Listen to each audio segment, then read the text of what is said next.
નમસ્તે વિદ્યાર્થી મિત્રો, હું છું હાર્દિક પ્રજાપતિ.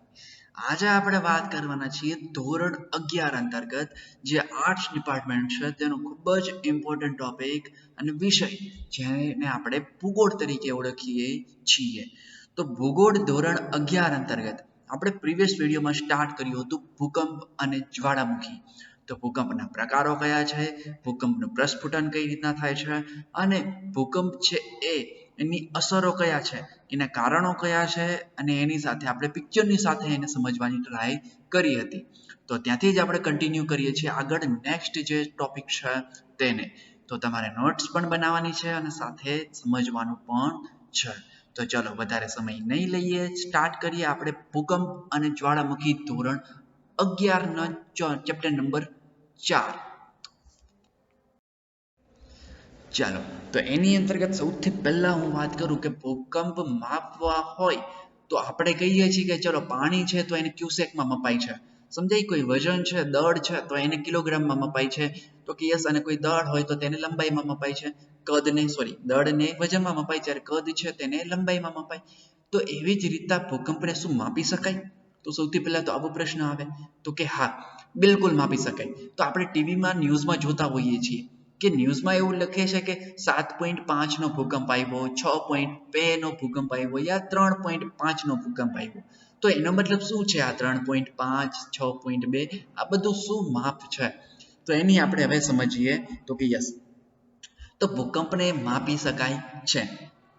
ભૂકંપને બે રીતના માપી શકાય, સમજાય. તો ભૂકંપના માપક્રમ બે છે. એક છે રિએક્ટર, જેને આપણે રિએક્ટર સ્કેલ કહીએ છીએ. રિએક્ટર સ્કેલ છે તે શું કરે છે? તો ભૂકંપને 1 થી 12 પોઈન્ટ સુધી માપણી કરે છે. એટલે કે 1 થી 12 સુધીનું જે આવે છે એ શું હોય તો કે ભૂકંપને રિએક્ટર સ્કેલ. અને રિએક્ટર સ્કેલ છે એ 1 થી 12 સુધીમાં જ મપાય. 12 પછીની હેવીથી કોઈ ભૂકંપ આવે નહીં. એટલે કે 7 ઉપરનો જે ભૂકંપ છે ને એ હાહાકાર અને તારાજી મચાવી દે છે વિશ્વની અંદર. જે થાઈલેન્ડની અંદર ભૂકંપો આવે છે એ 7 પ્લસના ભૂકંપો હોય છે. તો આટલી તારાજીના કારણે શું થાય છે? તો એવી તારાજી ન સર્જાય. આપણે યાદ છે કે ગુજરાતની અંદર 2001 નો ભૂકંપ કેટલો મહાવિનાશકારી ભૂકંપ હતો. તો એટલો મોટો મહાવિનાશકારી ભૂકંપ છે એટલા માટે ઇમ્પોર્ટન્ટ હતો. તો એવી જ રીતના નેક્સ્ટ વાત કરીએ આપણે, તો રિએક્ટર સ્કેલ છે એ તો આપણી માટે ઇમ્પોર્ટન્ટ છે, બટ એની સાથે તો હવે રિએક્ટર સ્કેલ 1 થી 12 સુધી માપે છે, બટ સાથે સાથે શું થાય તો મર્કેલી સ્કેલ છે, એટલે કે 1.1 માપન માટેનો એકમ છે રિએક્ટર સ્કેલ, જે 1 થી લઈને 12 સુધીનું માપન કરતું હોય છે. જ્યારે બીજાની વાત કરીએ તો એ બીજું કયું છે? તો એક છે મર્કેલી સ્કેલ. અને મર્કેલી સ્કેલ કઈ રીતના મપાય છે? તો એ 0 થી લઈને 9 માપક્રમ સુધી માપણી કરે છે. સમજો, રિએક્ટર સ્કેલ છે 1 થી 12 અંક સુધી માપન કરશે, જ્યારે મર્કેલી સ્કેલ છે તે કઈ રીતના માપ કરે છે? તો મર્કેલી સ્કેલ છે તે 0 થી લઈને 9 સુધી જ માપણી કરી શકશે. ઓકે, તો એની વાત કરીએ હવે. મર્કેલી સ્કેલ છે ને તે ભૂકંપની વ્યાપકતા માપે છે. એટલે મર્કેલી છે એનો જો તીવ્રતા માપવી હોય ને તો રિએક્ટર સ્કેલનો ઉપયોગ થાય છે. જ્યારે એની વ્યાપકતા એટલે કે કેટલા લાંબા વિસ્તારો સુધી આનો વિનાશ થઈ રહ્યો છે એવી માપણી કરવી હોય તો મર્કેલી સ્કેલનો ઉપયોગ થાય છે. તો મર્કેલી સ્કેલ છે તે મર્કેલી એટલે મતલબ એનું કેન્દ્ર બિંદુ છે ત્યાંથી લઈને એપિસેન્ટર છે, એટલે કે ભૂકંપ નિર્ગમન કેન્દ્ર એ કેટલું દૂર છે આ માપવું હોય તો મર્કેલી સ્કેલમાં મપાય. બટ એને કેટલી તારાજી સર્જી, એનો કેટલો તીવ્ર ભૂકંપ હતો એ માપણી કરવી હોય તો મારે માપવું પડે મર્કેલી સ્કેલની અંતર્ગત અને રિએક્ટર સ્કેલની અંતર્ગત. સમજાય? તો ચલો, બંને અલગ સ્કેલ છે પણ માપણી બંને દ્વારા થતી હોય છે. ચલો નેક્સ્ટ વાત કરીએ. સંભવિત ભૂકંપનો મોટા ભાગના સંભવિત ભૂકંપ ક્ષેત્રો સમુદ્ર તળિયે અને ભૂમિખંડો ઉપર નબળી ભૂપૃષ્ઠ રચના ધરાવતા વિસ્તારોમાં આવેલા છે. હવે સમજો, તો ભૂકંપ ક્યાં આવશે? એટલે કે શું ગમે ત્યારે ભૂકંપ આવે છે? ગમે ત્યાં ભૂકંપ આવે છે? તો કે હા, બટ એવું જરૂરી નથી. અમુક વિસ્તારો ચોક્કસ એવા છે જે જમીનની નીચેની અંતર્ગત જે પ્લેટોના બદલાવના કારણે અથવા એનો પૃથ્વીની ઉત્પત્તિ થઈ ત્યારના કારણે એક મોટા ભાગના વિસ્તારો એવા છે જે સમુદ્ર તટની નજીક આવેલા છે. ત્યાં ભૂકંપો સૌથી વધારે આવતા હોય છે. આપણને ખબર છે થાઈલેન્ડનું જે સુમાત્રા ટાપુ છે તેના પર વારંવાર જ્વાળામુખી અને ભૂકંપો આવતા હોય છે. આનું કારણ શું છે? એ સમુદ્રની અંદર આવેલો એક ટાપુ છે જે થાઈલેન્ડનો એક ભાગ છે. તો કે હા, અને જે પેસિફિક પટ્ટો છે એ પેસિફિક કિનારાનો પટ્ટો છે તેની અંદર વારંવાર ભૂકંપ અને જ્વાળામુખી આવતા હોય છે. ઓકે, ચલો નેક્સ્ટ વાત કરીએ આપણે. ચલો, તો ભૂકંપની છે ને મોટા ભાગના બે વિસ્તારોમાં સૌથી વધારે વિશ્વમાં ભૂકંપ આવતા હોય છે. તો આ બે વિસ્તારો કયા છે જે વિશ્વના સૌથી વધારે ભૂકંપો આવે છે? તો એની વાત કરીએ તો સૌથી પહેલો વિસ્તાર પેસિફિક કિનારાનો પટ્ટો. તો આ પેસિફિક કિનારાનો જે પટ્ટો છે ને એ એટલો ખૂબ જ ઉપયોગી છે. કેમ? તો કે ત્યાં સૌથી વધારે ભૂકંપ આવે છે. તમે જોયું હોય તો પેસિફિક કિનારો ક્યાં આવ્યો તો તમને જણાવી દઉં. ભારતની તમે પૂર્વ સાઈડ ચાલ્યા જાઓ તો ઇન્ડોનેશિયા આવે, પછી ફિલિપાઇન્સ આવે, પછી નીચે મ્યાનમાર આવે. તો એ આખો પટ્ટો છે ને એને ક્રોસ કરો એટલે કે જે હિન્દ મહાસાગરને પૂરો કરો તો સામે છે એક બીજો મહાસાગર આવે જેનું નામ છે પેસિફિક મહાસાગર. સમજાય? જેને પ્રશાંત મહાસાગર તરીકે પણ આપણે ઓળખીએ છીએ. વિશ્વનો સૌથી મોટો મહાસાગર પણ પ્રશાંત મહાસાગર છે.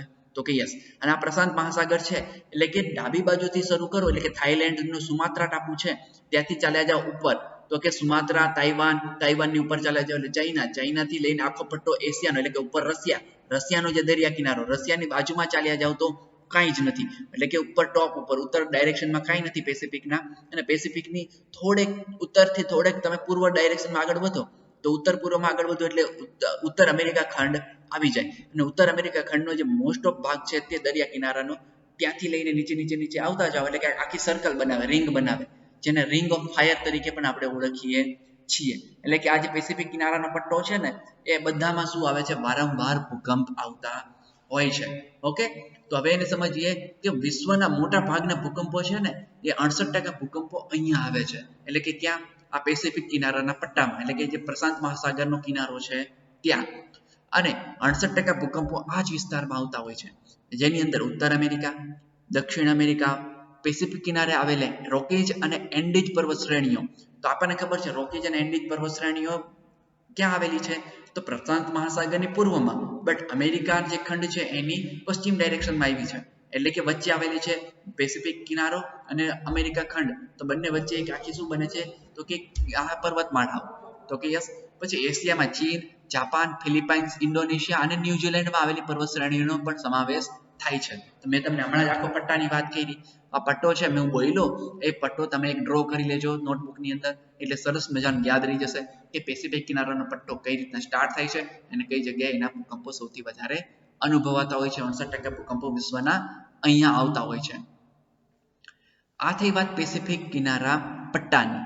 હવે આપણે નેક્સ્ટ વાત કરીએ તો મધ્ય વિશ્વનો પટ્ટો. તો જે મધ્ય વિશ્વ છે એની અંદર 21% ભૂકંપો છે ને આ મધ્ય વિશ્વના પટ્ટામાં આવે છે. એટલે કે જેને આપણે વિષુવવૃત્ત કહીએ છીએ એ પટ્ટાની અંદર સૌથી વધારે ભૂકંપો આવતા હોય છે. એટલે કે 21% ભૂકંપો છે. બાકી મેઇન છે 68% ભૂકંપો તો ત્યાં જ આવે છે. પશ્ચિમ એટલાન્ટિક કિનારાથી શરૂ થઈ પૂર્વમાં પેસિફિક કિનારો સુધી વિસ્તરેલી નવી ગેડ પર્વત શ્રેણીઓ ભૂકંપ સંભવિત ક્ષેત્ર છે. એટલે કે એટલાન્ટિક મહાસાગર છે ત્યાંથી લઈને પૂર્વ પેસિફિક કિનારા સુધીનો જે વિસ્તાર છે ત્યાં સૌથી વધારે ભૂકંપો આવે છે.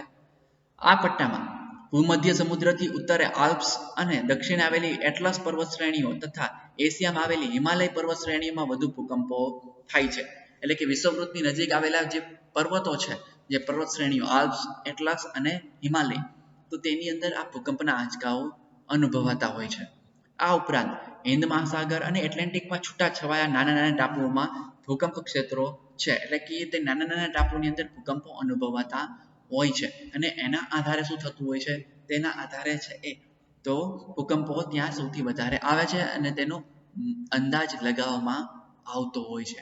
એટલે કે પેસિફિક કિનારામાં 68% ભૂકંપો, જ્યારે 21% ભૂકંપો છે તે મધ્યમ વિશ્વના પટ્ટામાં અને બીજા છૂટાછવાયા જે છે એટલા પર્સન્ટેજ છૂટાછવાયા ભૂકંપો જોવા મળતા હોય છે. ઓકે, ચાલો હવે નેક્સ્ટ વાત કરીએ આપણે. ચલો, ભૂકંપની ચર્ચા આપણે અહીંયા પૂરી કરી, બટ હવે વાત કરીએ જ્વાળામુખીની, જેને આપણે વોલ્કેનોઝ તરીકે ઓળખીએ છીએ. તો આપણે બધાને ખ્યાલ છે કે જ્વાળામુખી કેટલો ઇમ્પોર્ટન્ટ છે અને એનીથી શું શું અસરો થાય છે અને કયા કારણે નીકળે છે. જ્વાળામુખી પ્રસ્ફુટન એ પૃથ્વીની સપાટી પર બનતી આકસ્મિક અને અસાધારણ ઘટના છે.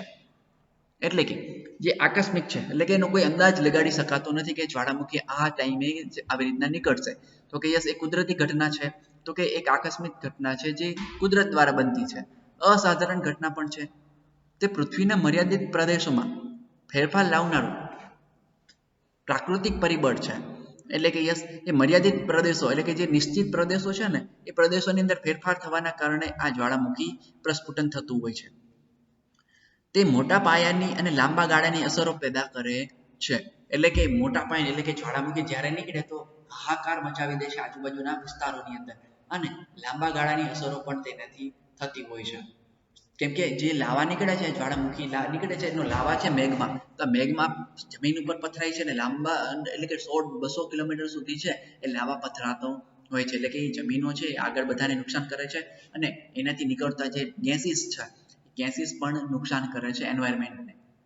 સપાટીના ભૂપૃષ્ઠની સમતુલા ખોરવાતા પૃથ્વીના પેટાળમાંથી ગરમ ભૂરસ, રાખ, વરાળ તથા બીજા વાયુ દ્રવ્યો ખૂબ વેગ સાથે ઉપરની સપાટી ઉપર ધસી આવે છે. સમજાય? એટલે કે શું થાય છે તો જમીનની નીચે જે સમતુલા જળવાય નહીં ને તો જમીનની પેટાળમાંથી શું નીકળે? ગરમ રસ નીકળે, રાખ નીકળે, વરાળ નીકળે, જે સલ્ફર છે તે સાથે અને સપાટી ઉપર ધસી આવે. આ સપાટીના નબળા ખડક છે સ્તરોમાં ફાટ કે બોકારો પાડીને બહારની સપાટી પર ફેંકાવા લાગે. એટલે કે જેની સપાટી હોય પૃથ્વીનો ઉપરનો ભાગ છે તેની અંદર શું થાય? એક જગ્યા બની જાય એટલે કે ફાટ બને અને બોકારો બને એટલે કે ખાડાની એક જગ્યા બને. તો ત્યાંથી છે ને આ વાયુ અને આ ભૂરસ છે એ બધું એક સાથે પ્રેશરથી ખૂબ જ ઊંચા દબાણથી એક સાથે બહાર આવશે. તો કે યસ, અને જેને આપણે જ્વાળામુખી કહીએ છીએ અથવા જેને જ્વાળામુખીની ક્રિયા અથવા વોલ્કેનિસિટી તરીકે પણ આપણે ઓળખીએ છીએ. તો આપણે વોલ્કેનો છે નામ સાંભળેલું છે અને આપણને ખ્યાલ પણ અંદાજ પણ છે કે આવી રીતના કંઈક હોય છે. ઓકે, ચલો હવે નેક્સ્ટ વાત કરીએ તો પૃથ્વીના પેટાળમાંથી જે માર્ગે જ્વાળામુખી દ્રવ્યો મેગ્મા, વાયુ, રાખ, વરાળ વગેરે બહાર સપાટી ઉપર આવે તેને જ્વાળામુખી નળી કહે છે.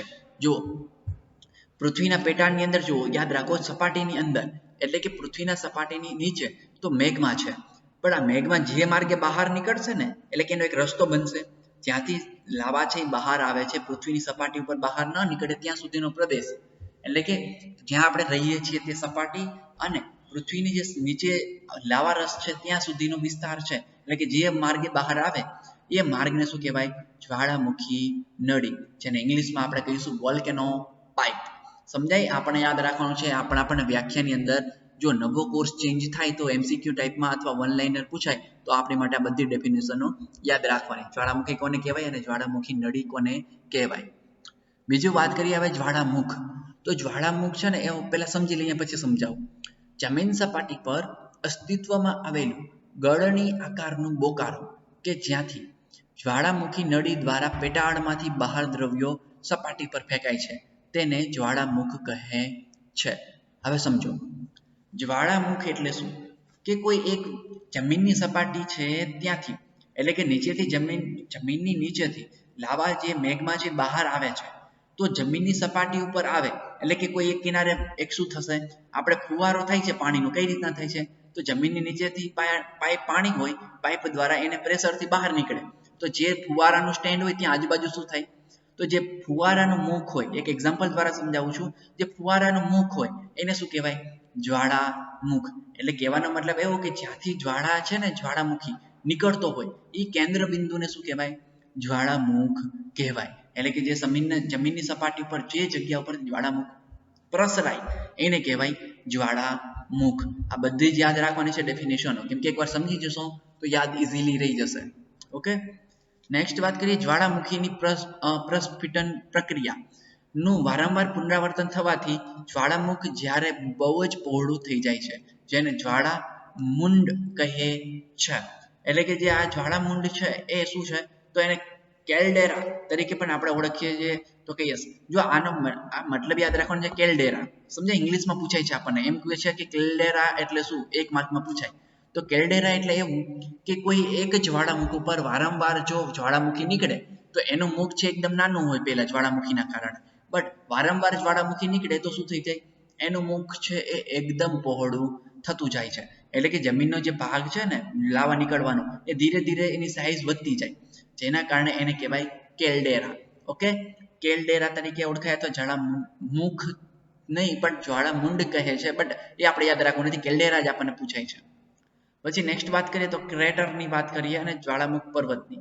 તો જ્વાળામુખીની આસપાસ લાવા, ખડક પદાર્થો, રાખ વગેરે દ્રવ્યો જમા થતા જે શંકુ આકારનો પર્વતની રચના થાય તેને જ્વાળામુખ પર્વત કહે છે.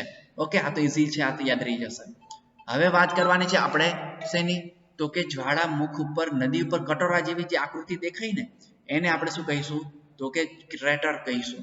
એટલે શું, તો એને આપણે ક્રેટર કહેવાય. આપણે શું કહીશું, ક્રેટર. ક્રેટર એટલે શું, તો જ્વાળામુખી નળી છે એને ઉપર કટોરા જેવી એક રચના થાય, એટલે કે જે લાવા છે ને એ શું થઈ જાય, તો આપણને ખબર છે કે જમીનની સપાટી ઉપર બહાર પ્રસરાય તો એ લાંબા અંતર સુધી છે એ પાણીની જેમ શું વધે, આગળ વધે, એટલે કે જે આજુબાજુના વિસ્તારોને નુકસાન પહોંચાડે, તો કે યસ. તો એનો મતલબ શું, તો એ લાંબા અંતર સુધી છે ને આજુબાજુ વિસ્તારો સુધી ફેલાય છે પાણીની જેમ પ્રસરાય, તો કે યસ. અને એ જે રચના બને ને ખાડા જેવી એને કહેવાય ક્રેટર. સમજાય? આપણે જો ચંદ્ર ઉપર જ્યારે હમણાં આપણે યાન છોડ્યું ત્યારે પણ આપણે કહેતા હતા કે જે ચંદ્રની ઉપર ક્રેટર છે ત્યાં આપણું રોવર ઉતાર્યું છે, તો એનો મતલબ શું, ક્રેટર એટલે, તો ક્રેટર એટલે એક પ્રકારનો ખાડો. પણ આ ખાડો કયો, તો અહીંયા જ્વાળામુખી દ્વારા રચાતો ખાડો, જેને આપણે ક્રેટર કહીએ છીએ. ઓકે, ચલો તો જ્વાળામુખી જુઓ, અહીંયા મેં તમને આ એક પિક્ચર દ્વારા સમજાવવાની ટ્રાય કરી છે. તો આ છે ને એક દ્વીપ છે, તો દ્વીપમાં જુઓ જ્વાળામુખી નીકળે છે. તો આ જ્વાળામુખી જ્યાં નીકળે છે ને, તો જમીનની સપાટીની નીચે તો આની નીચે લાવા હશે, દરિયો આજુબાજુ દરિયો છે, બટ જમીનની નીચે તો લાવા હશે, જે પ્રેશરના કારણે શું થાય છે, બહાર આવવાનું. અને આ જે પ્રેશરના કારણે બહાર આવશે તો તમે જે જોઈ શકો છો એક રાઉન્ડ સર્કલ બન્યું છે, એ સર્કલ છે એના આધારે શું થાય, તો સર્કલ છે તેને ક્રેટર કહીશું. દેખાય છે આપણને જો આ ખાડો છે તે, તો કે હા. અને જ્યાં તમને જે આ ધુમાડો નીકળતો દેખાય છે એ આપણું શું બનશે, જ્વાળામુખ. અને જે આજુબાજુનો રાઉન્ડ વાળો ખાડા વાળો વિસ્તાર છે એને કહેવાય ક્રેટર, જે નીકળે છે એને કહેવાય જ્વાળામુખ. અને આ જ્વાળામુખ જો મોટું થઈ જાય તો એને કહેવાય કેલ્ડેરા. ઓકે, તો અલગ અલગ એના નામો છે, બટ આની નીચે જે જમીનની સપાટીથી અને જમીનના ભૂગર્ભમાં જે નળીની એક પાઇપ રસ્તો હોય જ્વાળામુખીનો, જેને આપણે કહીશું વોલ્કેનો પાઇપ અથવા જ્વાળામુખી નળી તરીકે ઓળખીશું. ઓકે, તો આપણે યાદ રાખવાનું છે, તો કે યસ. ઓકે, તો હવે આપણે નેક્સ્ટ વાત કરીશું જ્વાળામુખી પ્રસ્ફુટનની પ્રક્રિયા. તો આ જ્વાળામુખી શું ડાયરેક્ટ જ તે સ્પ્રેડ થઈ જાય છે, તો કે ના, બિલકુલ નહીં. એની માટેની એક આખી લાંબી પ્રક્રિયા હોય છે જેના દ્વારા જ્વાળામુખી પ્રસ્ફુટન થતું હોય છે. તો એ પ્રક્રિયાના કારણોની આપણે નીચે મુજબ ચર્ચા કરીએ. તો પહેલું કયું છે, તો જો પૃથ્વીનું ગરમ પેટાળ અને તેનું સ્વરૂપ, એટલે કે આ પ્રસ્ફુટન થવા પાછળનું કારણ એક છે પૃથ્વીનું જે ગરમ પેટાળ આવેલું છે તે અને તેનું સ્વરૂપ. તો કે હા, પૃથ્વીની ઉત્પત્તિ થઈ ત્યારે તે ગરમ વાયુમય ગોળો સ્વરૂપે હતી. તો આપણને ખ્યાલ છે સૂર્યમાંથી છૂટી પડી ત્યારે એકદમ ગરમ વાયુનો ગોળો હતો. તો ભૂકવચનો ભાગ ફરીને નક્કર બન્યો, તો કે યસ. અને આમ છતાં ભૂકવચનો પેટાળનો ખૂબ જ ગરમી રહી ગઈ, એટલે કે સૂર્યમાંથી જ્યારે એક ખડક છૂટો પડ્યો, એટલે કે એ જે આપણી પૃથ્વી હતી, તો આ પૃથ્વી જે છૂટી પડી ત્યારે એકદમ ગરમ વાયુમય શું હતો, ગોળો હતો, જે લાંબા કરોડો વર્ષો સુધી શું થાય છે, તો એની અંદર છે એ એકદમ છે એ ગેસીસ ઉત્પન્ન થાય છે. અને નાઇટ્રોજન ને બધા ગેસીસના કારણે ધીરે ધીરે શું થાય છે, તો કે તેની ઉપર વરસાદ પડે છે. અને વરસાદ જે નાઇટ્રોજન અને એમાંથી બનેલા જે વાયુઓ હતા હાઇડ્રોજનમાંથી, તો શું થતું, વરસાદ બની, વરસાદ સ્વરૂપે તેને પાણી સ્વરૂપે એ ભૂમિ ઉપર પડે છે અને એ ગોળો ધીરે ધીરે ધીરે ઠંડો થાય છે. બટ જેનું પેટાળ છે પૃથ્વીનું એ હજી સુધી પણ ગરમ છે. તો પૃથ્વીના પેટાળમાં રહેલા યુરેનિયમ, રેડિયમ, થોરિયમ જેવા કિરણોત્સર્જી ખનિજ દ્રવ્યોના કિરણોત્સર્ગ વિઘટનથી ઉત્પન્ન થતી ગરમીને લીધે પણ પૃથ્વીની પેટાળ ગરમ રહે છે. એટલે કે પૃથ્વીની પેટાળની અંદર જે યુરેનિયમ, રેડિયમ અને થોરિયમ જે આવ્યા છે, યુરેનિયમ, થોરિયમ અને રેડિયમ જે આવ્યા છે તેની કારણે એનું શું થાય છે, તો કે કિરણોત્સર્જન, એટલે કે એનું શું થાય, રેડિયો એક્ટિવ તરંગો પેદા થાય. અને એના કારણે જે આજુબાજુની જે જમીનો છે તેની અંદર એનું ગરમી મળતી હોય છે, એટલે કે હીટ. અને હીટના કારણે પણ પૃથ્વીનું પેટાળ ગરમ રહે છે. અને જો પૃથ્વીનું પેટાળ ગરમ રહે તો એમાંથી લાવા પેદા થશે, અને આ લાવા છે એ તો કે પ્રસ્ફુટન થશે. પછી બીજી વાત કરીએ મેગ્માનો ઉદ્ભવ. તો મેગ્મા છે કઈ રીતના ઉદ્ભવ થાય છે, તો જમીન સપાટીના નબળી સ્તર રચનાવાળા વિસ્તારોમાં કોઈ કારણસર ખડકના સ્તરોનું દબાણ ઓછું થતા પેટાળની ગરમીને કારણે તે ખડક પદાર્થ મેગ્મામાં ફેરવાય છે. તો સમજો, આપણે વાત કરી હતી કે પૃથ્વીની નીચે પ્લેટો આવેલી છે મોટી મોટી, તો આ પ્લેટો છે ને એ શું થાય, તો જ્યારે અથડાય તો એના જે નાના નાના કણો છે એ શું થઈ જાય, તો પડવાના. અને નાના કણો જે વિખૂટા પડે છે એ વિખૂટા પડેલા ખડકો શું થાય, તો એ ગરમીના કારણે અંદર લાવામાં ફેરવાઈ જતા હોય છે. આ રીતે પૃથ્વીના પેટાળમાં રહેલા મેઘમાનો ઉદ્ભવ જ્વાળામુખી પ્રસ્ફુટનના કારણે જવાબદાર છે. એટલે કે આવી રીતના છે એ નીચે શું થાય તો મેઘમા છે એનું રચના થતી હોય છે અને આ મેઘમા છે એ જે ખડકોમાંથી બનેલો મેઘમા છે તે એક ખૂબ જ દબાણના કારણે પ્રેશરના કારણે ઉપર આવતો હોય છે અને આ પ્રેશરના કારણે ઉપર આવે તો એના કારણે શું થતું હોય છે એ સપાટી ઉપર બહાર આવે છે. તો કે યસ. ચલો નેક્સ્ટ વાત કરીએ આપણે ત્રીજું તો વાયુ અને વરાળનો ઉદ્ભવ. તો વાયુ અને વરાળ ક્યાંથી આવે છે જ્વાળામુખીમાં તો મેઘમાના કદનું વિસ્તરણ થવાના કારણે તેમાં રહેલી ગરમીને લીધે વિવિધ વાયુઓ ઉત્પન્ન થતા હોય છે. તો કે યસ ખડક સ્તરોની ફાટો દ્વારા પૃથ્વી સપાટીની નીચે ઉતરેલું પાણી મેઘમાના સંપર્કમાં આવતા તો વરાળમાં ફેરવાઈ જાય છે. એટલે કે જ્યારે વરસાદનું પાણી આવે તો એ શું થાય તિરાડો દ્વારા જમીનની સતહની સપાટીની અંદર જાય અને જ્યારે જમીનની સપાટીની અંદર જાય ત્યારે શું થાય તો એ વરાળ સ્વરૂપ વધી નીચેની ગરમીના કારણે એ વરાળમાં ફેરવાઈ જાય છે. આ ઉપરાંત સાગરો અને મહાસાગરોના પાણી પેટાળમાં જતા તેમાંથી પણ વરાળ ઉદ્ભવે છે જે પ્રસ્ફુટન સમયે પૃથ્વીની સપાટી પર ધસી આવે છે. એટલે કે જે મહાસાગરોનું પાણી છે લહેર દ્વારા પણ જમીનની નીચે જતું હોય છે અને એ વરાળ સ્વરૂપે બહાર આવતું હોય છે. બીજી વાત કરીએ તો નંબર 4 મેઘમાનું ભૂસપાટી તરફનું ઉદ્વહન. તો પાણી કરતા વરાળ 30 ગણી વધુ જગ્યા રોકતી હોય છે. એટલે કે પાણી છે એક બોટલ પાણી હોય એની કરતા એની વરાળ છે 30 ગણી જગ્યા રોકે. તો પેટાળમાં રહેલી આ વરાળને પૂરતી જગ્યા અને મોકળાશને મળતા ખૂબ જ વેગથી બહાર નીકળવા પ્રયત્ન કરે છે. પોતાની સાથે આ પ્રવાહી શું કરે છે તો પ્રવાહીસ્મ છે તે ભૂસપાટી પર ધકેલી આવે છે. પરિણામે પોચા ખડકો છે સ્તરોમાં તૂટી પડે છે અને ધડાકા સાથે અને શાંત રીતે બહાર ધસી આવે છે. આ ક્રિયા જ્વાળામુખી પ્રસ્ફુટન તરીકે ઓળખાય છે. એટલે કે આવી રીતના જે ખડકો છે એ ધીરે ધીરે ખસી જાય અને એના કારણે શું થાય તો ધીરે ધીરે જે આપણું જ્વાળામુખી છે એ બહાર આવે છે સપાટી ઉપર પૃથ્વીની. તો કે હા અને એને કહેવાય છે તો કે જ્વાળામુખી પ્રસ્ફુટન. ઓકે તો આ થઈ વાત આપણે જ્વાળામુખી પ્રસ્ફુટન. ચલો તો આપણે આ વિડીયોની અંદર વાત કરી જ્વાળામુખી છે એ કઈ રીતના ઉત્પન્ન થાય છે, જ્વાળામુખીને ઉત્પન્ન થવાના કારણો કયા છે, પૃથ્વીની અંદર કેવા પ્રકારની રચના થાય છે ત્યારે જ્વાળામુખી ઉત્પન્ન થતા હોય છે, એ બધી જ વાત આપણે અહીંયા કરી છે. તો કે યસ અને આ જે છે એની અંતર્ગત આપણે સમજવાનું છે અને નેક્સ્ટ વિડીયોની અંદર આપણે જળમાર્ગ પણ આ વિડીયોની અંદર આપણે જોયા છે. તો કે યસ અને નવા વિડીયોની અંદર આપણે વાત કરવાના છીએ નવા ટોપિક સાથે. ઓકે તો આ વિડીયોને અહીંયા રાખીએ છીએ અને સરસ મજાની આના તમારે નોટ્સ બનાવવાની છે કેમ કે નોટ્સ બનાવશો તો જ તમને યાદ રહેશે. એટલે કે નોટ્સ અને એકવાર જે એ ધ્યાન નોટ્સ બનેલી હશે તો તમને ઘણું બધું યાદ રહી જશે.